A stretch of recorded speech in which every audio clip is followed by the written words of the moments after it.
இந்த வீடியோவில் நாம் என்ன பார்க்க போறோம்னா, வரக்கூடிய ஜூலை 2026 மாதம் கடகராசிக்காரர்களுக்கு எத்தகைய ஒரு மாதமாக, பலாபலன்கள் நிறைந்த ஒரு மாதமாக, சயின்டிஃபிக் வேதிக் அஸ்ட்ராலஜி முறையில் எந்த விஷயத்தையும் மிகைப்படுத்தாமல், பரிகாரங்கள் அது மாதிரி விஷயத்துக்கெல்லாம் போகாமல், ஒரு கிரகமும் ஒரு இடத்துல இருக்கும் பொழுது, சஞ்சரிக்கும் பொழுது அந்த ராசிக்கு எந்தவித ஒரு தாக்கத்தை கொடுக்க போகிறார், வாழ்க்கை பயணம் எது மாதிரி திசையில திரும்ப போகிறது, எது மாதிரி முடிவுகளை எடுத்தால் அது மாதிரியான ஒரு நல்ல பலன்கள் வரும் அப்படிங்கிறத சயின்டிபிக் வேதிக் அஸ்ட்ராலஜி முறையில் துல்லியமான பலன்கள் நாம பார்க்க போறோம். இப்போ பாருங்க, ஜூலை மாதம் 2026 பிறக்கும் பொழுது கடகராசிக்கு குருவே ராசிக்குள்ளேயே இருக்கார்.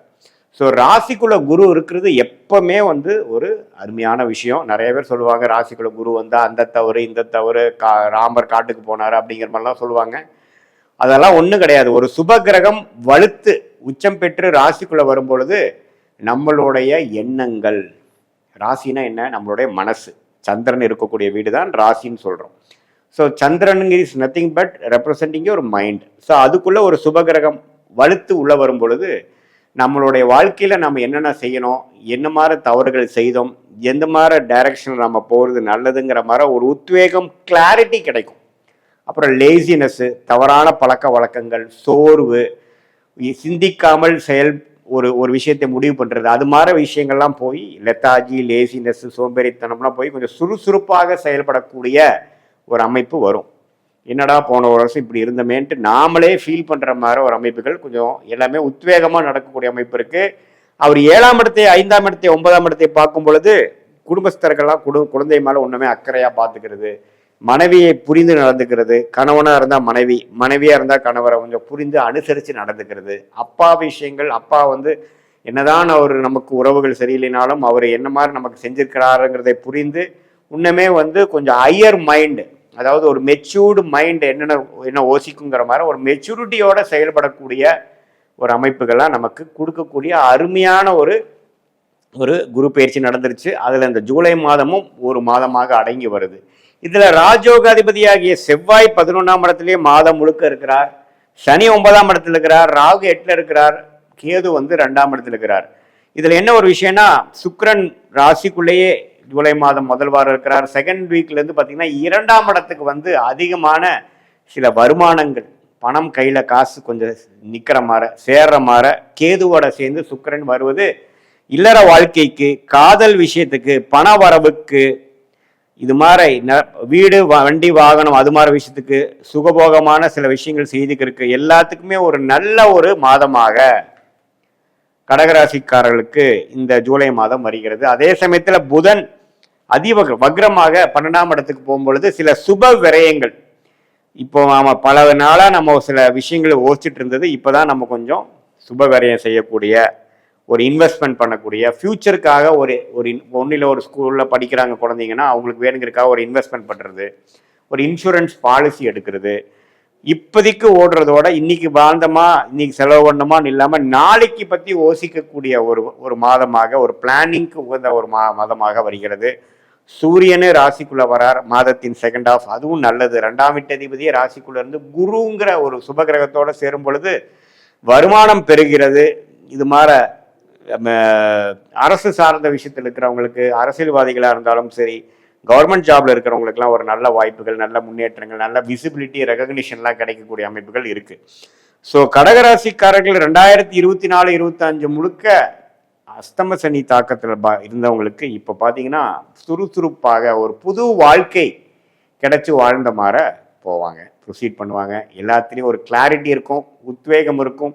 அதே சமயத்தில் எல்லா கிரகமும் ஓரளவுக்கு நல்லா இருக்கார். 11ஆம் இடத்துல செவ்வாய் இருந்து உங்களுக்கு 5ஆம் வீட்டை பார்க்குறப்போ நிறைய தம்பதியர்கள் குழந்தைய எதிர்பார்க்குறவங்களுக்கு குழந்தை ஃபார்ம் ஆகுறது, அந்த குழந்தை விஷயங்கள் பாசிட்டிவாக வர்றது, கல்யாணம் நடக்காம பல 2-3 வருஷமா சுப விஷயங்கள் தடைகளாக போய் கொண்டிருந்தவர்களுக்கு கல்யாண விஷயங்கள் நடக்கிறது.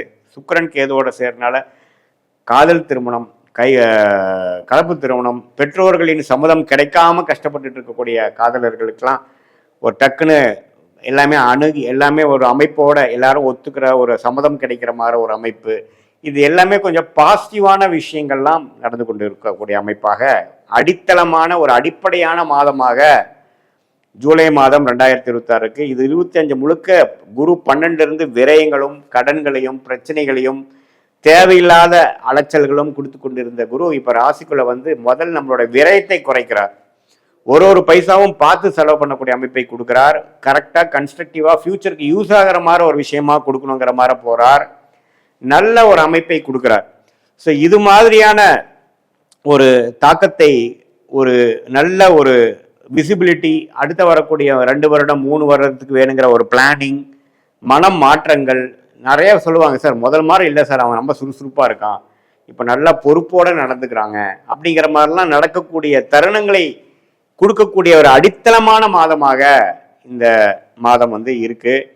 இதை வந்து எல்லா கடகராசிக்காரர்கள், மாணவர்களாக இருந்தாலும் சரி, இளம் வயதினராக இருந்தாலும் சரி, நடுத்தர வயதினராக இருக்கக்கூடிய தொழிலதிபர்கள், வேலையில் இருக்கக்கூடியவர்கள், சீனியர் சிட்டிசன்ஸ் எல்லாமே இதை வந்து யூஸ் பண்ணிட்டு அவங்களுடைய வாழ்க்கையில் இருக்கக்கூடிய சேலஞ்சஸ், அவங்களுக்கு எதில் போய் ஸ்டக்காகி இருக்கிறாங்களோ அந்த பிரச்சனையிலேருந்து மீண்டு அடுத்த படிநிலை, வாழ்க்கையில் அடுத்த படிநிலைக்கு போகக்கூடிய ஒரு புஷ், ஒரு அமைப்பு கொடுக்கக்கூடிய ஒரு தருணமாக இதை நம்ம பார்த்து இந்த மாதத்தை நம்ம உபயோகப்படுத்தி கொள்ள வேண்டும் என்பதை ஜோதிட ஆலோசனையாக சொல்கிறோம். இது பொதுவான பலனை தவிர உங்களுடைய ஜென்ம ஜாதகத்தில் நீங்கள் எந்த தேதியில் பிறந்தீங்க, எந்த ஊரில் பிறந்தீங்க, என்ன டைமில் பிறந்தீங்க, நேரத்தில் பிறந்தீங்கிற வச்சு உங்களுடைய ஜாதகத்தை திருக்கணித பஞ்சாங்க பிரகாரம் போட்டு நம்மளோட அஸ்ட்ராலஜிக் செஷனில் நம்ம என்ன பார்ப்போம்னா, நீங்கள் என்ன லக்னத்தில் பிறந்தீங்க, அந்த லக்னாதிபதி எப்படி இருக்குது, நீங்கள் வந்து கடகராசியில் ஆயிலி நட்சத்திரமா, பூசமா, புனர்பூச நட்சத்திரமா, இப்போ என்ன தசாபுக்திகள் போய் கொண்டு இருக்கிறது, அந்த தசநாதன் புக்திநாதன் இப்போ நம்ம பேசின கோச்சாரத்தில் எப்படி இருக்கிறார், அது யோகமான திசையா, என்ன மாதிரி ஆதிபத்தியம் அது நடந்து கொண்டு இருக்கிறது, எது மாதிரி விஷயங்கள் நடக்கிற மாதிரி இருக்குது, நம்மளுடைய பிராப்தங்கள் என்ன, தோஷங்கள் என்ன, எந்த விஷயத்தை நம்ம நோக்கி போகலாம், எந்த விஷயம் நமக்கு வராது, எப்படி நம்ம ஆப்ஷன்ஸை ஃபில்டர் பண்ணி நம்மளோட பெஸ்ட் ஆப்ஷனை நம்ம சூஸ் பண்ணுறது, அதோட டைம்லைன்ஸ் என்ன, இப்போ எந்த நேரத்தில் எது நடக்கும், எந்த விஷயம் வரைக்கும் நம்ம பொறுத்திருக்கணும் அப்படிங்கிறத தெரிஞ்சோம்னா நம்ம ஃப்ரஸ்ட்ரேட் ஆக வேண்டாம்.